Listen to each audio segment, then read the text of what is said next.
Welcome back to Ravens Today. I'm your host, Connor Gioffreda, giving you all the latest updates on anything and all things Ravens. Please make sure to keep subscribing to the channel and like the video. Let's dive into the latest Ravens news I have for you today. So, nothing to be worried about here, but we'll get into that in a second. So, Lamar left practice early.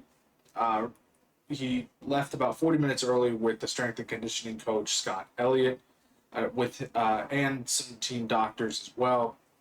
Jackson got knocked down making a throw.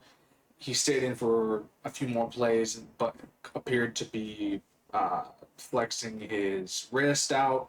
A team spokesman came out later on and said that Lamar's foot got stepped on and he's fine. Okay, I bet he's probably fine. That's the let's calm down here. He is more than likely going to be out there again, and he'll probably address what actually happened because nobody saw it happen. Everyone that media that was there just saw the offensive lineman just help him get up. What I want to know is more than anything in the world is who knocked him down. Who knocked QB1 down? I want to know. I want to get me a name. I will fly to Baltimore right now and find out. I want to know. I want to know who it was. I want to find, and I want something to scream that. I don't know. I don't care what. Like, who knocked down QB1? Was it one of the offensive linemen? Was it one of the defensive guys getting a little bit, having that adrenaline rush there a little bit, getting a little, handsy with the QB a little bit? I want to know who did it. Because Lord knows if Lamar Jackson goes down via practice, by the way, before the season even begins, especially with how our backups look, it doesn't even need to be said out loud on how devastating that would be. So I want to know that name. I want to know who did it. If he tripped on his own foot, or whatever, fine. But who was it? He got knocked down. I want to know the name. Okay, but all jokes aside here, not in a not so joking manner, by the way. Team spokesman said he was fine, and we'll just have to run with that. I reckon that he'll be at practice again tomorrow. So, okay, I guess, but really, come on, you gotta. That's QB1, the guy you do not touch at a practice. Anyway, so TJ Tampa making some plays, by the way, here. So TJ Tampa was the defensive player of the day. Picked off Cooper Rush not once, but twice. So good to see that TJ Tampa is, again, it's against Cooper Rush, but at the same time, good to see that he was making some plays, and it just further boosts my confidence in our cornerback room. So even with, the questions on Jair Alexander's past injury history, Marlon Humphrey, Nate Wiggins, Joby Awuzie, so are the lead guys for right now, and Jair Alexander, of course. I'm just saying, looking at the depth of our cornerback room, it just gives me a little bit more confidence knowing that these guys are making plays, even if it is against backups. But they're making plays, so it's good. His stock's up. I love this for TJ Tampa. I'm really, looking forward to him making those plays in a regular season game, especially hoping it's against Josh Allen, Patrick Mahomes, Joe Burrow, whoever. It's one of those big names that everyone seems to put over Lamar Jackson. So really happy for him, and my confidence in our corners is going up, especially in Tampa. With those 2 picks in practice. Moving on here, so some injury returns here. So Kyle Van Noy came back to practice. Yeah, I don't think he was injured. I think he was taking a vet day, like I said in the previous video. Dave Wade came back to practice. But here are the updates on the injuries. New absences Rashad Bateman.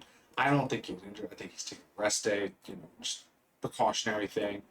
Patrick Ricard is still not practicing. Likely he's not practicing.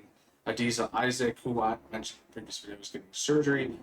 Emory Jones as well. William Kwenku is not there as well. Joby Awuzie and Jair Alexander both are not. All of these guys are still not at practice. Again, it's nothing to be concerned about at all. There's been no.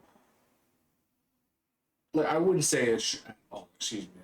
I would say it's more along the lines of these guys probably are just being cautious on their bodies since we are getting really close to week one regular season. Everyone wants to be 100%. Everyone wants to be in that game because I've said it for months. That's a get back game for us. We need to be 100%, and we need to destroy them. Okay, we're going to destroy the Bills and send a statement that uh, all these guys that picked Josh Allen over Lamar Jackson in the MVP race shouldn't have a platform at all, in my opinion, on any sports media network. And pretty much, Flacco got fired, so I'm just saying. But that's our get back game. We need to be 100%, and we want to start the season right. Last season, we started 0-2 before we got a win. Again, I barely got a win against the Cowboys, by the way. So we want to flip that script and go 1-0, 2-0, 3-0, all the way down. We need our players 100%, and I think that's what this is all about for right now. Just being cautious, just making sure that our players are not pushing it too hard to the point where they risk actual injury. So again, all for this, but we did have some returns to practice with Van Noy and Wade. So it's just we're going to see that sporadically happen throughout the next couple of weeks.